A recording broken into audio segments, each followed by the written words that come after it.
I used to work in a hospital in the IT department. We did a number of overnight rollouts as well as one on-call work response, basically when issues occurred overnight. Many weird things happened or appeared to happen. The thing that struck me as oddest was when I saw the coroner running at full speed down the corridor in the opposite direction, towards the morgue. This guy, an older gentleman in his 50s or so, was going at full speed. I'd only ever seen him amble before, but this time he was really going for it.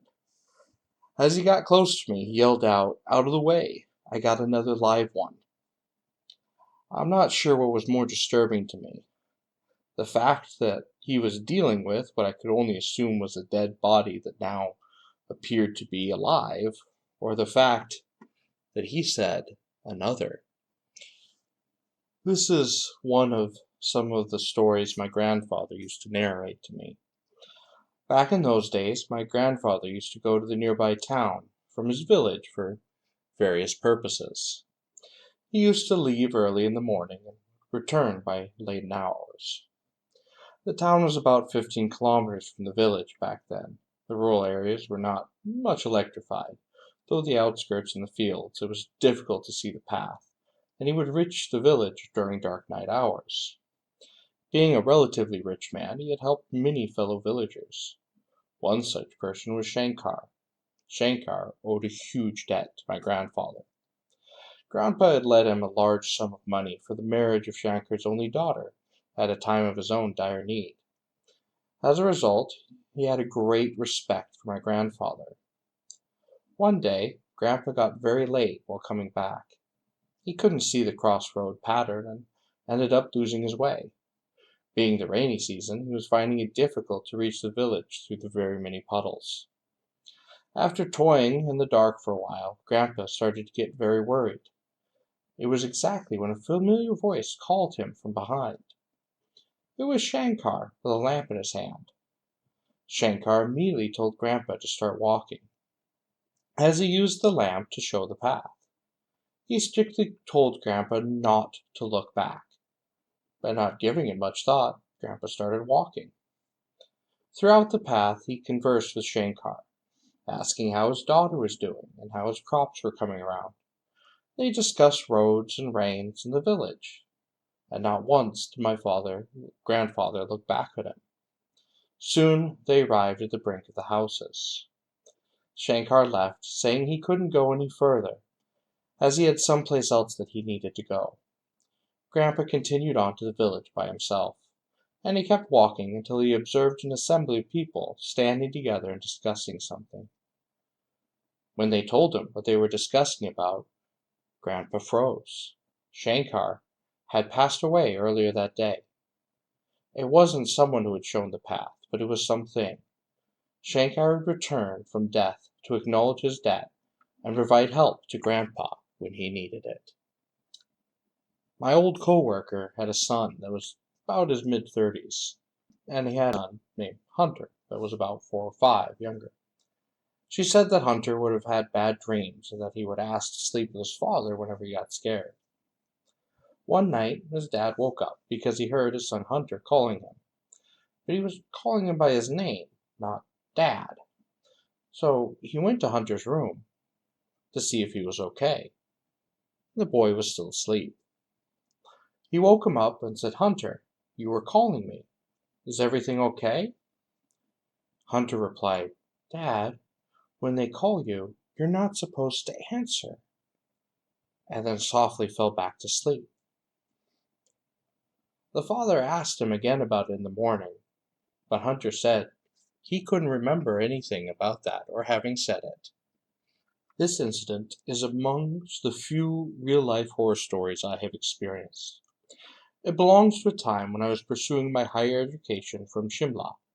My college was in the middle of the city, albeit our hostel was outside the village nearing the town. We didn't have permission to go out of campus after 9 p.m. The hostel rooms consisted of 4 occupancy in a single room. Every night we noticed a weird phenomenon. Around 12 to 2 a.m., the dogs from the nearby forest used to gather below our windows and bark.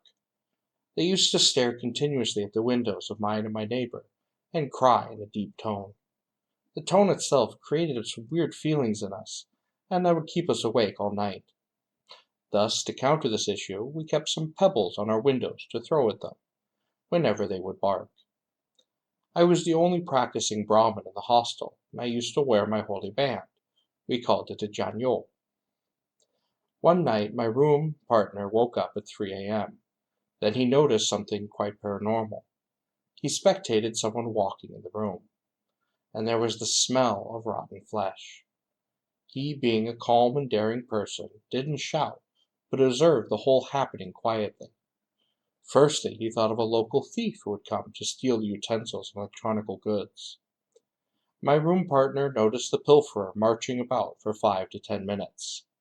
Afterward, he jumped out from our balcony, which immediately understood that this is an inhuman personality, because it was impossible to jump from the third floor of the building without assistance.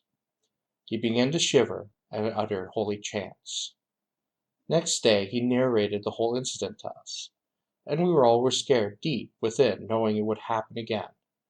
There were a total of 8 students in the 2 of our rooms, and all of us decided unanimously to sleep together in one room. We all kept ourselves in random gossips until the clock struck 12. It was when the dogs started barking at us again. We threw stones at them, so they ran away.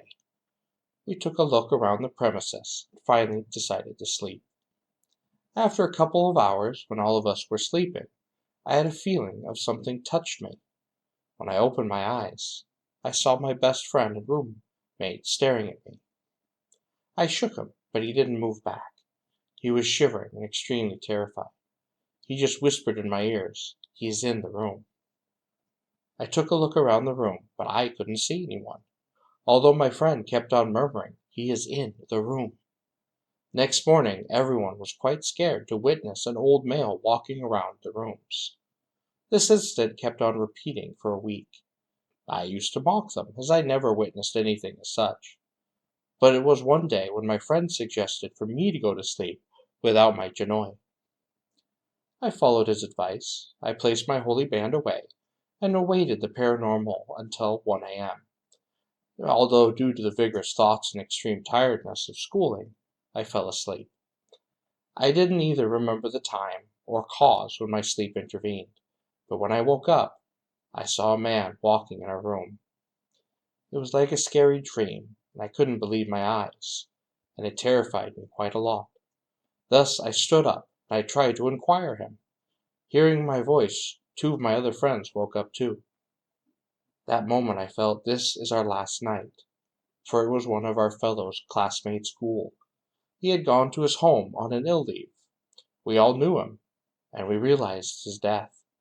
I cannot describe who he was, because he might still exist, and turn up again to me reading his name over here, or to anyone else reading the story. Days have passed, but I still remember that incident, which instilled my belief in negative energies. The day after, we all bought Hanam Chalis, the holy book to ward off evils, and started keeping it below our pillows that day onward. Since then, the incident has never repeated. This isn't something I ever heard from my kids' room, but it was something creepy heard over a baby monitor. I used to do at-home care for a little while, and there was this one client I had a couple of years ago. The lady I assisted had dementia, and she was just at that point where the good days were fading away. We had a baby monitor in her room so that we could ever hear her when she was waking up. I'll go ahead and also mention that we had bells pinned to her sheets, that way when she was trying to get up on her own, because she was a fall risk, we would hear the bells jingle. It was a common occurrence to hear her down in her room, talking to that man, asking, "Who are you, and what is it, and what do you want?" to an empty room. One evening, her and I were in the living room together, by ourselves, sitting down, when I heard the bells start to jingle on their own over the baby monitor. Now, in her room there was no ceiling fan, the AC and heat wasn't running, and there were no windows open. I always did have this bad feeling in her house, with things like cabinets seeming to slowly open, and a creepy time when I started hearing footsteps coming down the hallway. I'm honestly glad that I never have to go into that house again.